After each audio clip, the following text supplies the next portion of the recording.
The Carter family had owned a custom furniture workshop in Nashville, Tennessee, for nearly 40 years. It wasn't a huge company, but it was honest work. My father built every piece with his own hands. When I was 16, I started working beside him after school. He taught me that a customer's trust was worth more than any paycheck. By the time I turned 35, I wasn't just his son. I was his business partner.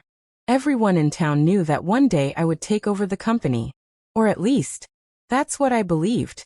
My younger brother, Ryan, had never cared much about the business. He loved expensive cars, luxury vacations, and shortcuts. My older sister, Vanessa, only visited when she needed money.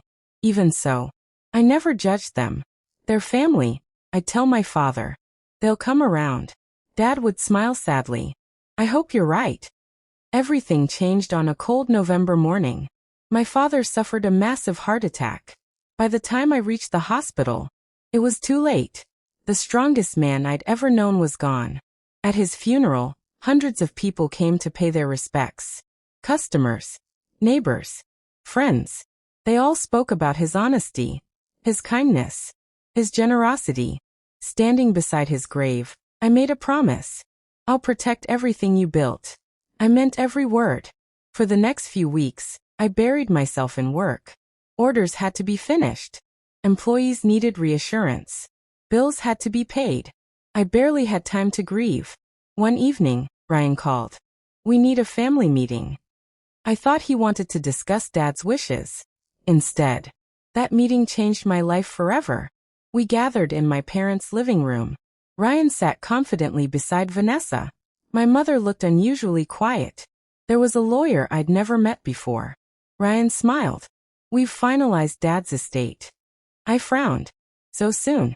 The lawyer slid several documents across the table. I looked at the first page, then the second, then the third. None of it made sense. According to those papers, the house, the workshop, the company, everything now belonged to Ryan and Vanessa. My name wasn't listed anywhere. I looked up in disbelief. There has to be a mistake. Ryan leaned back in his chair. There isn't. My hands began to shake. Dad would never do this. Vanessa crossed her arms. The paperwork is legal. I turned toward my mother. She couldn't even look into my eyes. The silence hurt more than any words ever could. I spent nearly 20 years helping Dad build this business, I said. I gave up vacations, relationships, and opportunities because this family needed me. Ryan shrugged. That was your choice. Those 4 words hit harder than a punch. I stared at the man I had called my brother all my life. I barely recognized him. Then he stood, walked to the front door and opened it. I think it's time for you to leave. I laughed in disbelief.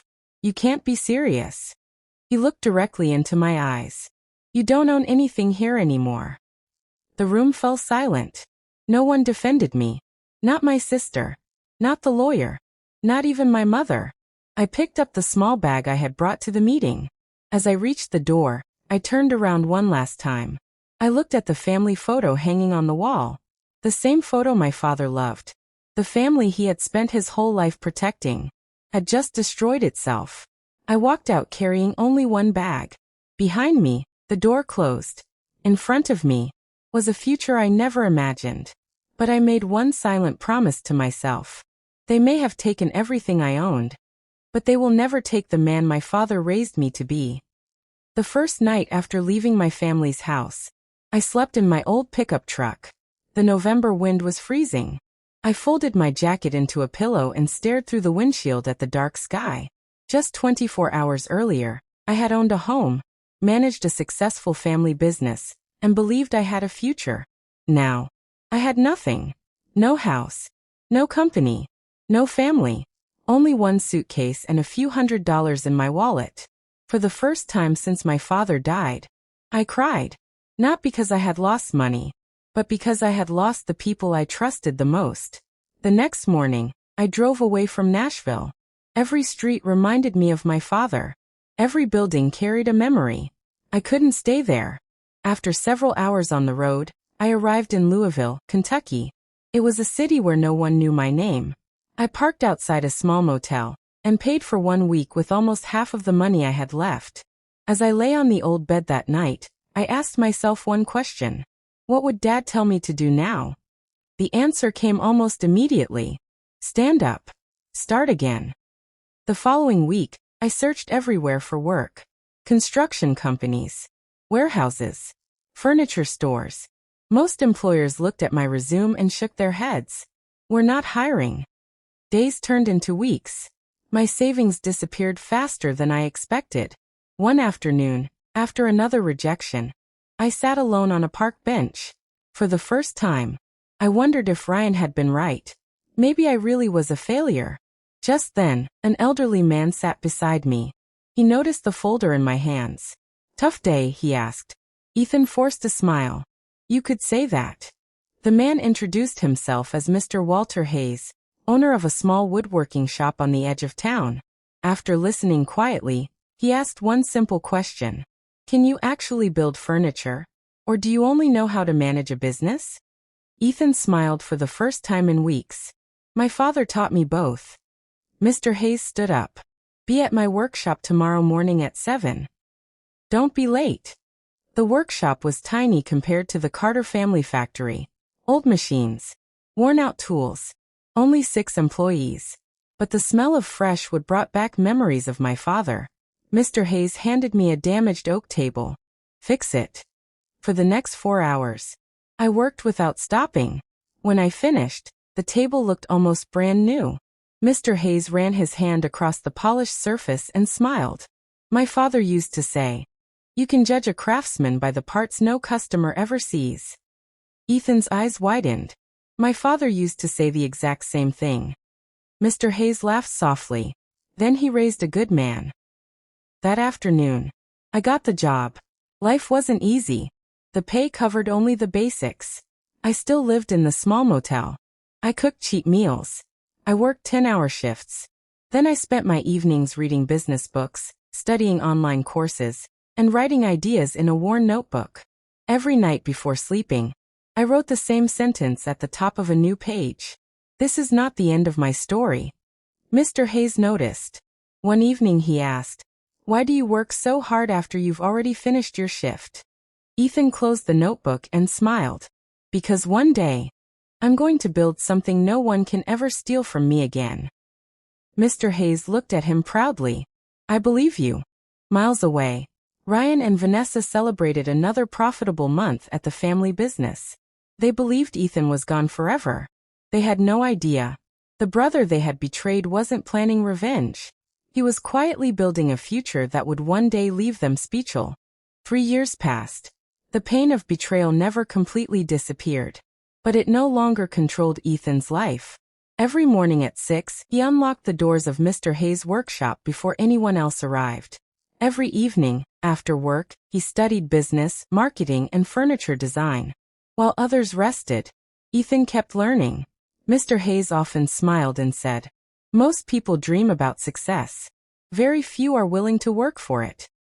Ethan simply replied, I'm not trying to become rich. I'm trying to become impossible to break. One afternoon, a wealthy hotel owner visited the workshop. He needed 50 custom-made dining tables for a luxury hotel renovation. Several companies had already turned him away because the deadline was too short. Mr. Hayes looked at Ethan. What do you think? Ethan studied the blueprints carefully. Then he smiled. We can do it. For the next 6 weeks, the entire team worked harder than ever. Ethan stayed late every night, checking every detail himself. When the final delivery arrived, the hotel owner was amazed. This is the finest craftsmanship I've seen in years. A month later he returned, not with 1 order, but with 3 more. Business began to grow faster than anyone expected. Mr. Hayes called Ethan into his office. I'm 72 years old, he said with a smile. My wife wants me to retire. He placed a folder on the desk. I want you to become my business partner. Ethan stared at him in disbelief. Me? Mr. Hayes nodded. I've watched you for 3 years. You don't just build furniture. You build trust. Those words reminded Ethan of his father. For the first time since losing everything, he felt that life was giving him another chance.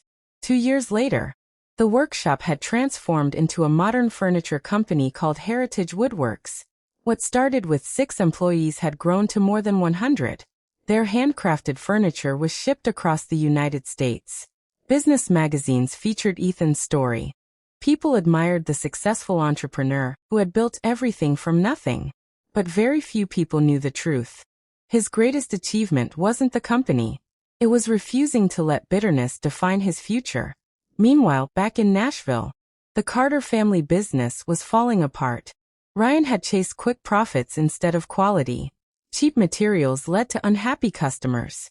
Online reviews became worse every month. Longtime clients stopped placing orders. Vanessa blamed Ryan. Ryan blamed everyone else. The company that Ethan and his father had spent decades building was slowly collapsing. One rainy evening, Ryan opened a business magazine. The cover showed a familiar face. It was Ethan. The headline read, "From Homeless to CEO. The craftsman who rebuilt his life from nothing." Ryan's hands froze. Vanessa grabbed the magazine. Neither of them could believe what they were seeing. The brother they had thrown out with one suitcase had become one of the most respected furniture entrepreneurs in the region. And at that very moment, a letter from the bank arrived at their office. It contained news that would change everything. Ryan stared at the letter from the bank. His hands began to tremble. Vanessa quickly took it from him and read every line. Her face turned pale. "The bank is rejecting our final loan request." Silence filled the office. Without the loan, they couldn't pay their suppliers, employees, or overdue taxes. The Carter family business was only weeks away from bankruptcy. The company their father had spent 40 years building was collapsing. That evening, Ryan walked through the empty workshop. Dust-covered machines that had once worked day and night. Only a handful of employees remained. The laughter, the busy schedules, and the loyal customers were all gone. For the first time, Ryan remembered Ethan. He remembered every time Ethan stayed late to finish an order. Every weekend Ethan sacrificed. Every customer Ethan personally helped. Ryan finally understood something. The business had never been successful because of the Carter name. It had been successful because of Ethan. Across the state, Ethan was living a very different life. Heritage Woodworks had just opened its second manufacturing facility. More than 200 families now depended on the company for their livelihoods. At the grand opening ceremony, reporters surrounded Ethan. One reporter asked, "Mr. Carter, what's the secret behind your success?" Ethan smiled. "My father taught me that people never forget how you make them feel. So we don't just build furniture. We build trust." The audience applauded. Standing in the front row, Mr. Hayes smiled with pride. The next morning, Ethan received an unexpected phone call. It was from a lawyer in Nashville. "Mr. Carter, I'm calling about your family's business." Ethan remained silent. "The bank is preparing to seize their assets. They're looking for investors." After a brief pause, the lawyer added, "Several people suggested that you might be interested." Ethan looked out the office window. 5 years ago, he would have dreamed of getting the company back. Now, he wasn't sure he wanted anything that carried so many painful memories. He thanked the lawyer and ended the call. Meanwhile, Ryan and Vanessa had run out of options. Creditors called every day. Suppliers refused to deliver materials. Employees resigned one after another. Even the family home was at risk. That night, their mother quietly placed an old framed photograph on the table. It showed Ethan standing beside his father in the workshop, both covered in sawdust and smiling proudly. Tears filled her eyes. "We should have listened to your father." Neither Ryan nor Vanessa spoke. The guilt was becoming impossible to ignore. 2 weeks later, the bank officially announced the auction of the Carter family business. News of the auction spread quickly through the furniture industry. Business owners from several states planned to attend. On the morning of the auction, a black SUV slowly pulled into the parking lot. A tall man stepped out wearing a simple navy blue suit. Ryan looked toward the entrance. His heart nearly stopped. It was Ethan. The brother they had betrayed had returned. But this time, he wasn't there as family. He was there as one of the strongest buyers in the room. The auction hall was filled with investors, business owners, and bankers from across the region. No one spoke very loudly. Everyone knew the Carter Furniture Company had once been one of the most respected family businesses in Tennessee. Now, it was being sold to the highest bidder. Ryan stood in the back of the room with Vanessa and their mother. None of them looked like the confident people they had been 5 years earlier. The expensive clothes were gone. The smiles had disappeared. Only regret remained. As Ethan walked into the room, conversation suddenly stopped. Several investors recognized him immediately. That's Ethan Carter, the owner of Heritage Woodworks. The man who rebuilt his life from nothing. People stepped aside as he quietly took his seat. He wasn't there to impress anyone. He wasn't there for revenge. He was there to make a business decision. The auction began. One property after another was sold. The warehouse, the equipment, the delivery trucks. Finally, the original Carter workshop appeared on the screen. The same workshop where Ethan had spent nearly 20 years working beside his father. His eyes remained fixed on the old photograph. Memories flooded back. His father teaching him how to sandwood, sharing lunch together, laughing after long workdays. For a brief moment, the room disappeared. The bidding started. $900,000. $1 million. $1.2 million. The price climbed quickly, and Ethan calmly raised his bidding paddle. $1.5 million. The room fell silent. Several investors looked at each other before lowering their paddles. No one wanted to compete with Heritage Woodworks. Sold. The auctioneer struck the gavel. The workshop now belonged to Ethan. Ryan slowly walked toward him. His voice was barely audible. Congratulations. Ethan looked at him quietly. Neither man spoke for several seconds. Finally, Ryan lowered his head. I destroyed everything Dad built. I thought money made me smarter. I was wrong.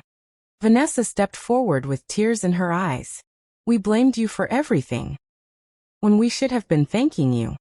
Their mother could no longer hold back her tears. She gently touched Ethan's arm. I'm so sorry, son. I was too afraid to stand up for you. I failed your father. And I failed you. For the first time in 5 years, Ethan saw genuine regret in their eyes. Ryan took a deep breath.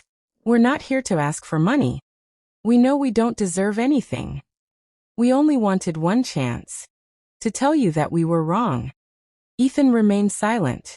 The anger he had carried for years was gone. But the scars were still there. He looked around the empty workshop. Then at the family standing before him. Finally he spoke. Dad spent his life teaching us that family was built on trust.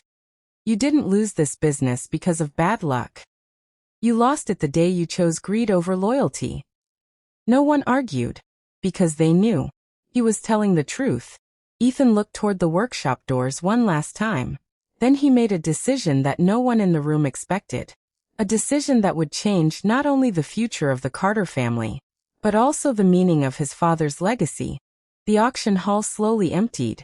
Only Ethan, Ryan, Vanessa, their mother, and a few attorneys remained. Everyone waited for Ethan to speak. He looked through the workshop window. The old wooden benches were still there. His father's favorite toolbox rested in the same corner where it had always been.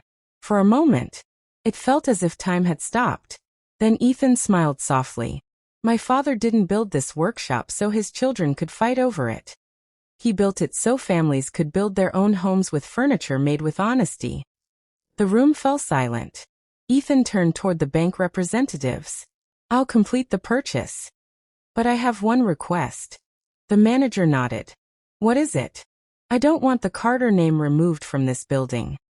Ryan looked up in surprise. Vanessa wiped away her tears. Even their mother couldn't believe what she had heard. Ethan continued. My father spent 40 years earning that name. I'm not going to erase his legacy because we made mistakes. A few weeks later, the workshop reopened. The sign outside now read, Carter Heritage Furniture. Under Ethan's leadership, the old workshop became a training center for young carpenters. Veterans, single parents, and people looking for a second chance were welcomed and taught valuable skills. His father's dream had grown into something even bigger than Ethan had imagined.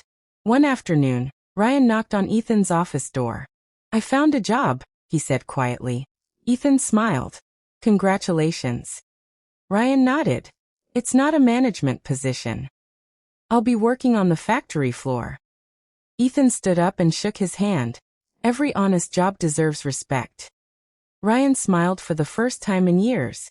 "I finally understand what Dad was trying to teach us." Vanessa also rebuilt her life. She began volunteering at a local community center, helping struggling families manage their finances and avoid the mistakes she had made. Their mother visited the workshop every Friday. Sometimes she brought lunch. Sometimes she simply sat quietly, watching her children work together again. The wounds had not disappeared, but healing had finally begun. One autumn evening, Ethan stood alone inside the workshop after everyone had gone home. He looked at an old photograph of himself and his father. He gently brushed the dust from the frame. "I did my best, Dad," he whispered. "I couldn't keep the family together. But I kept your values alive." A single tear rolled down his cheek. Not from sadness. From peace. Months later, a journalist interviewed Ethan and asked, "After everything your family did to you, why didn't you take revenge?" Ethan smiled. "Because revenge would have made me look backward. My father taught me to build. So I built a better future instead." The interview spread across the country. Millions of people were inspired by his words. As the sun set behind the workshop, Ethan locked the front door. He looked up at the sign carrying his father's name. 5 years earlier, he had walked away with one small suitcase and a broken heart. Today, he owned more than a successful business. He owned his peace. He had learned that people can steal your money. They can steal your house. They can even steal your dreams for a while. But they can never steal your character unless you choose to give it away. And sometimes, the greatest revenge isn't destroying the people who hurt you. It's becoming the person they never believed you could be.